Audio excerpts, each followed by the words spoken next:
Welcome guys GK MCQs MK channel में आपका बहुत बहुत स्वागत है। आज हम डिस्कस करने वाले सरफेस केमिस्ट्री यानी कि पृष्ठीय रसायन के मल्टीपल चॉइस क्वेश्चन। अगर गाइज आप इसी प्रकार रोजाना मल्टीपल चॉइस क्वेश्चन पाना चाहते हैं तो इस चैनल को सब्सक्राइब करके बेल आइकन पर प्रेस कर सकते हो। रोजाना आपको मल्टीपल चॉइस क्वेश्चन मिलते रहेंगे। सो चलिए शुरू करते हैं। पहला क्वेश्चन है, निम्न में से कौन सा प्रक्रम प्रावस्ताव के अंतरापृष्ठ पर गठित नहीं होता है? क्रिस्टलीकरण, विषमांगी उत्प्रेरण, सममांगी उत्प्रेरण या फिर संसारण। बताइए। सो गाइस इसका राइट ऑप्शन हो जाएगा सममांगी उत्प्रेरण। अगला क्वेश्चन है आपका, अधिशोषण के प्रक्रम में साम्यावस्था पर, ये आपके सामने ऑप्शन दिए हुए कुछ 4 option. Delta H equal to होता है, ठीक है, ग्रेटर देन, लेस देन, सब कुछ यहाँ पर दिया हुआ है, तो आपको बताना है राइट ऑप्शन क्या होगा। सो सिंपल इसका राइट ऑप्शन हो जाएगा delta H equal to T delta S. ठीक है, ये होगा अधिशोषण के प्रक्रम में साम्यावस्था पर। साम्यावस्था के बारे में पूछा गया है यहाँ पे, तो इस प्रकार थोड़ा सा आपको ध्यान रखना है। अगला क्वेश्चन है, सब्सक्राइब जरूर कर लेना, बेल आइकन पर अवश्य करना। निम्न में से कौन सा अंतरापृष्ठ प्राप्त नहीं किया जा सकता? निम्न में से कौन सा अंतरापृष्ठ प्राप्त नहीं किया जा सकता? द्रव द्रव, ठोस द्रव, द्रव गैस, गैस गैस। बताइए, दिमाग लगे थोड़ा।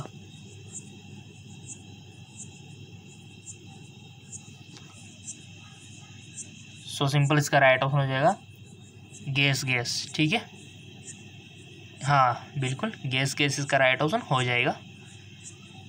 अगला क्वेश्चन, शोषण शब्द का प्रयोग किसके लिए किया जाता है? अवशोषण, अधिशोषण, अवशोषण और अधिशोषण दोनों या फिर विशोषण। बहुत अच्छा क्वेश्चन है।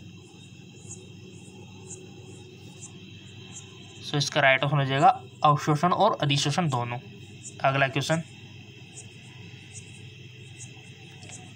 गैस के भौतिक अधिशोषण की मात्रा बढ़ती है। गैस के भौतिक अधिशोषण की मात्रा बढ़ती है ताप के बढ़ने पर, ताप के घटने पर, अधिशोषक का पृष्ठ क्षेत्र घटने पर, वान डेर वाल ब्लॉक की प्रबलता कम होने पर। बताइए, क्या पता होगा गाइज आपको गैस के भौतिक अधिशोषण की मात्रा बढ़ती है, कब बढ़ती है?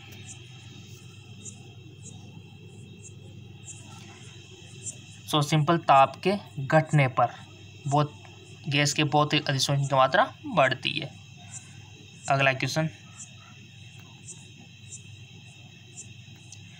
विलयन में से अधिशोष्य के अधिशोषण की मात्रा बढ़ती है। विलयन में से अधिशोष्य के अधिशोषण की मात्रा बढ़ती है। विलयन में अधिशोष्य की मात्रा बढ़ने के साथ, अधिशोषक का पृष्ठ क्षेत्र घटने के साथ, विलयन का ताप बढ़ने के साथ, या फिर विलयन में अधिशोष्य की मात्रा घटने के साथ। सो सिंपल इसका राइट ऑप्शन पहला वाला हो जाएगा आपका, विलयन में अधिशोष्य की मात्रा बढ़ने के साथ। बहुत अच्छे क्वेश्चन है और रोजाना आपको मिलते रहेंगे। निम्न में से कौन सा अधिशोषण की परिघटना पर लागू नहीं होता? बताइए। क्वेश्चन को समझना है, उसके बाद ही आपको आंसर देना है। टिक लगा दिया? सो इसका राइट ऑप्शन हो जाएगा आपका पहला वाला। ठीक है, चलते आगे की ओर। नेक्स्ट क्वेश्चन है आपका, निम्न में से कौन सी परिस्थिति भौतिक अधिशोषण के लिए एक अनुकूल नहीं है? उच्च दाब, ऋणात्मक डेल्टा एच, अधिशोष्य का उच्च क्रांतिक ताप, उच्च ताप। सही आंसर आपको बताना है। आई होप आपने टिक लगा दिया होगा। इसका राइट ऑप्शन हो जाएगा उच्च ताप, हाई टेम्परेचर। नेक्स्ट, गैसीय स्पीशीज का भौतिक अधिशोषण किसके द्वारा रासायनिक अधिशोषण में परिवर्तित हो सकता है? गैसीय स्पीशीज का भौतिक अधिशोषण किसके द्वारा रासायनिक अधिशोषण में परिवर्तित हो सकता है? ताप में कमी से, ताप में वृद्धि से, अधिशोषक के पृष्ठ क्षेत्रफल में वृद्धि से या फिर अधिशोषक के पृष्ठ क्षेत्र में कमी से। सो इसका राइट ऑप्शन आ जाएगा ताप में वृद्धि से। वीडियो को 2 से 3 बार देख लेना ताकि आपको लिखने की रिक्वायरमेंट नहीं हो, इजीली सीधा दिमाग में घुस जाए। अगला क्वेश्चन, भौतिक अधिशोषण में अधिशोषक किसी एक गैस के लिए विशिष्टता प्रदर्शित नहीं करता क्योंकि संबंधित वान डर वाल बल व्यापक होते हैं, संबंधित गैस आदर्श गैसों के लिए समान व्यवहार करती है, अधिशोषक की एंथैल्पी कम होती है, यह उत्क्रमणीय प्रक्रम होता है। सो इसका राइट ऑप्शन हो जाएगा संबंधित वान डर वाल बल व्यापक होते हैं। अगला क्वेश्चन, निम्न में से कौन सा अवशोषक का एक उदाहरण है? सिलिका जेल पर जल, कैल्शियम क्लोराइड पर जल, सूक्ष्म विभाजित निकल पर हाइड्रोजन, धातु पृष्ठ पर ऑक्सीजन। तो इसका राइट ऑप्शन हो जाएगा आपका, टिक तो लगा दिया ना आपने, इसका राइट ऑप्शन है कैल्शियम क्लोराइड पर जल, जो कि एक अवशोषण का एक उदाहरण है। अगला क्वेश्चन, दिए गए आंकड़ों के आधार पर बताइए कि निम्न में से कौन सी गैस 4 किल की निश्चित मात्रा पर सबसे कम अवशोषित होती है? क्रांतिक ताप आपके सामने दिया हुआ है और ये ऑप्शन दिए हुए CO2, SO2, CH4 और H2। सो इसका राइट ऑप्शन हो जाएगा ऑप्शन 4 H2। अगला क्वेश्चन है, निम्नलिखित अभिक्रिया में किसमें विषमांगी उत्प्रेरण हो रहा है? बताइए, निम्न अभिक्रियाओं में से किसमें विषमांगी उत्प्रेरण हो रहा है? 4 ऑप्शन रीड कर लीजिए अच्छे से, उसके बाद इजीली आपको आंसर देना है।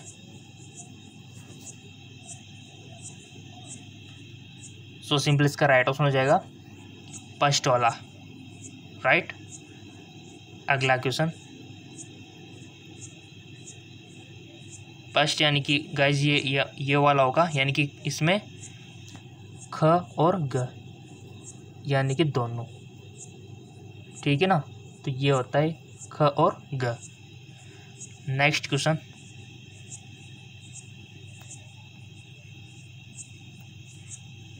जल में साबुन की सांद्रता उच्च होने पर साबुन किसके समान व्यवहार करता है?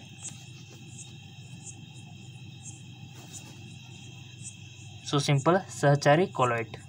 जल में साबुन की सांद्रता उच्च होने पर साबुन किसके समान व्यवहार करता है? सहचारी कोलॉइड के रूप में। अगला क्वेश्चन, निम्न में से कौन सा टिंडन प्रभाव प्रदर्शित करेगा? क्रांतिक मिसेल सांद्र के नीचे साबुन का जलीय विलयन, क्रांतिक मिसेल सांद्रता के ऊपर साबुन का जलीय विलयन, सोडियम क्लोराइड का जलीय विलयन या फिर शर्करा का जलीय विलयन। सो सिंपल, क्रांतिक मिसेल सांद्रता के ऊपर साबुन का जलीय विलयन, ऑप्शन सेकंड। नेक्स्ट, किस विधि द्वारा द्रवविरागी सोल का रक्षण किया जा सकता है? विपरीत आवेश वाला सोल मिलाकर, एक विद्युत अपघटन मिलाकर, द्रवरागी सोल मिलाकर या फिर उबालकर। सो इसका राइट ऑप्शन हो जाएगा द्रवरागी सोल मिलाकर। कितने अच्छे क्वेश्चन है गाइस, और रोजाना मिलते रहेंगे अगर आपने चैनल सब्सक्राइब करके बेल आइकन पर प्रेस कर रखा होगा तो। ताजा बना अवक्षेप किसके द्वारा कभी कभी कोलॉइडल विलयन में परिवर्तित हो जाता है? स्कंदन, वैद्युत अपघटन, विसरण या फिर पेप्टन। सो इसका राइट ऑप्शन है पेप्टन। अगला क्वेश्चन, निम्नलिखित वैद्युत अपघटन में से सोल के लिए किसका स्कंदन मान अधिकतम होता है? Na2S, Na3PO4, Na2SO4, NaCl। So simple, Na3 CO4। ठीक है, अगला क्वेश्चन,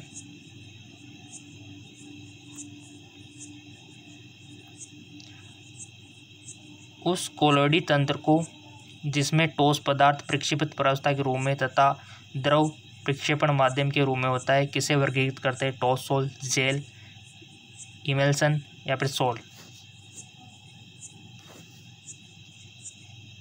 सो सिंपल, सोल। अगला क्वेश्चन, अगला क्वेश्चन है आपका, कोलोइडी विलयन के अणुसंख्यक गुणों के मान उसी सांद्रता के वास्तविक विलयन के मानों की तुलना में कम होते क्योंकि कोलोइडी कण, ऑप्शन आपके सामने दिए हुए हैं, चार ऑप्शन देख सकते हो। वृत्त प्रक्षेत्र प्रदर्शित करते, प्रक्षेपण माध्यम में निलंबित रहते, द्रवरागी कोलोइड बनाते, तुलनात्मक दृष्टि से संख्या में कम होते। तो इसका राइट ऑप्शन हो जाएगा आपका ऑप्शन 4। अगला क्वेश्चन है, निम्नलिखित चित्रों को आधुनिक अधिशोषण सिद्धांत के अनुसार उत्प्रेरण की क्रियाविधि में सम्मिलित चरणों को सही क्रम में व्यवस्थित कीजिए। तो ऑप्शन आपके सामने देख सकते हो। बताइए गाइस, इसका राइट ऑप्शन क्या हो सकता है? सो सिंपल, इसका राइट ऑप्शन हो जाएगा सेकंड वाला, यानी कि ACBDE। ठीक है ना, ये वाला। चलते आगे एक और, नदियों और समुद्र के मिलने के स्थान पर डेल्टा बनने के लिए निम्न में से कौन सा प्रक्रम उत्तरदायी है? पायसीकरण, कोलाइड बनना, स्कंदन या फिर पेप्टन? सो सिंपल, इसका राइट ऑप्शन हो जाएगा स्कंदन, ऑप्शन 3। अगला क्वेश्चन है, निम्न में से कौन सा वक्र फ्रेंडलिक अधिशोषण समतापी है? ये ऑप्शन आपके सामने दिए हुए, कौन सा ऑप्शन राइट होगा? सो सिंपल, इसका राइट ऑप्शन 3rd वाला हो जाएगा। अगला क्वेश्चन, निम्न में से कौन सा प्रक्रम सोल कणों पर विद्युत आवेश की उपस्थिति के लिए उत्तरदायी नहीं है? सोल कणों द्वारा इलेक्ट्रॉन प्रग्रहण, विलयन में आयनिक स्पीशीज का अधिशोषण, हेल्महोल्ट्ज विद्युतीय दोहरी परत का बनना या फिर विलयन में आयनिक स्पीशीज का? So simple, option 4। अगला क्वेश्चन है,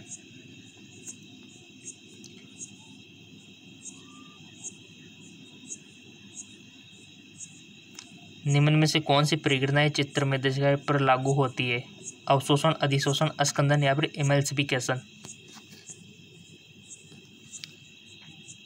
टिक लगा दिया, चेक नाउ। इसका राइट ऑप्शन हो जाएगा अधिशोषण। और अब बात करते हैं कि किस प्रकार से क्वेश्चन बन सकते हैं आपके थ्योरेटिकल से। ठीक है, उसकी बात हम कर लेते हैं, तो आ जाइए। सो गाइज, ये टेबल आपको याद रखनी है, भौतिक अधिशोषण और रासायनिक अधिशोषण में अंतर, डिफरेंस। यहाँ से भी आपके एमसीक्यूज बन सकते हैं बहुत सारे। देखिए कैसे, क्योंकि यहाँ पर भौतिक अधिशोषण क्या होते हैं, यह वान डेर वाल्स बलों के कारण उत्पन्न होते हैं, यह प्रकृति में विशिष्ट होते हैं, यह प्रकृति में उत्क्रमणीय है। ठीक है, कौन से? भौतिक अधिशोषण। और यह गैस की प्रकृति पर निर्भर करता है, अधिक आसानी से द्रवीकृत जैसे की सघनता से अधिशोषित होते हैं। इसमें अधिशोषण की एंथैल्पी 20 से 40 किलो जूल मोल यूनिट होती है और अधिशोषण के लिए निम्न ताप सहायक होता है। यह ताप बढ़ने पर घटता है। ये सारे जितने भी फीचर यहाँ पर दिए हुए सब आपको याद करने हैं। इनमें सुप्रक्षेप्य सक्रिय ऊर्जा की आवश्यकता नहीं होती है, यह पृष्ठीय सतह पर निर्भर करता है। ठीक है, उच्च दाब पर अधिशोषक के पृष्ठ पर यह बहुगुण परतों के रूप में परिणामित होता है और इसी का आपको उल्टा कर देना है, वो आपका रासायनिक अधिशोषण हो जाएगा। ठीक है, रासायनिक बंध बनने के कारण होता है, प्रकृति में अति विशिष्ट होते हैं, यह अनुत्क्रमणीय, ये इंपॉर्टेंट है, उत्क्रमणीय, अनुत्क्रमणीय। एमसीक्यूज बनता है यहाँ से। यह भी गैस की प्रकृति पर निर्भर करता है। इसमें अधिशोषण की एंथैल्पी 300 से 240 किलो जूल मोल यूनिट होती है। अधिशोषक के लिए उच्च ताप सहायक होता है, कभी कभी उच्च सक्रियण ऊर्जा की आवश्यकता होती है।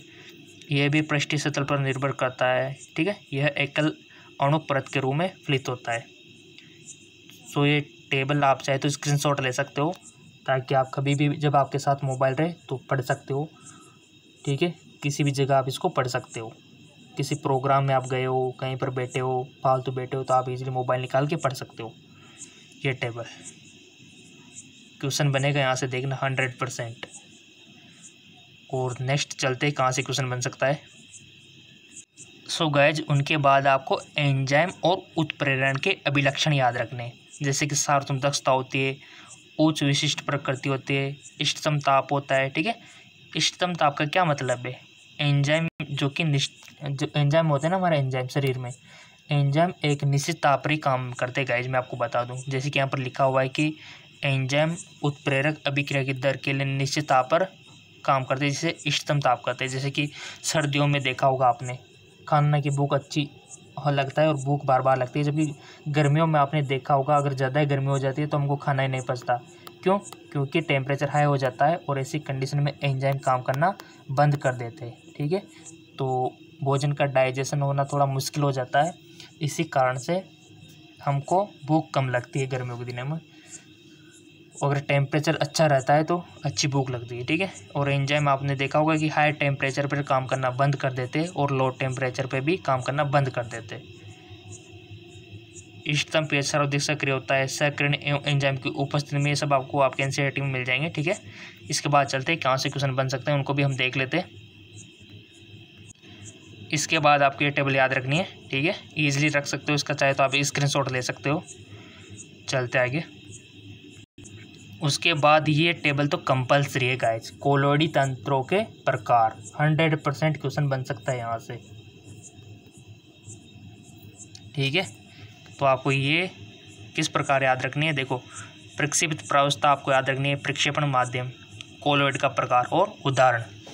यहीं से तो आपके मल्टीपल चॉइस क्वेश्चन बनते हैं। और जिसने ये टेबल याद कर ली, कहीं से भी मल्टीपल चॉइस क्वेश्चन बन जाए इनमें से, आप इजीली कर सकते हो।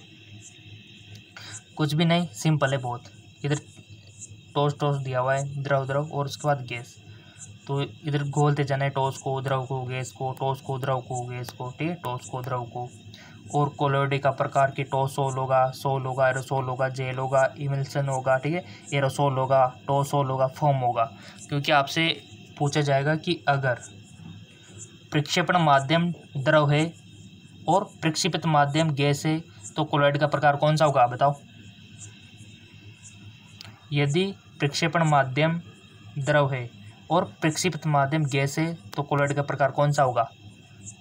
सो गाइस वो होगा फोम, ठीक है। इस प्रकार क्वेश्चन बनेगा आपके। इसी प्रकार यूँ पूछा जाएगा कि यदि प्रक्षेपण माध्यम गैस है और प्रक्षेपित माध्यम द्रव है तो फिर कोलोइड का प्रकार क्या होगा, बताओ।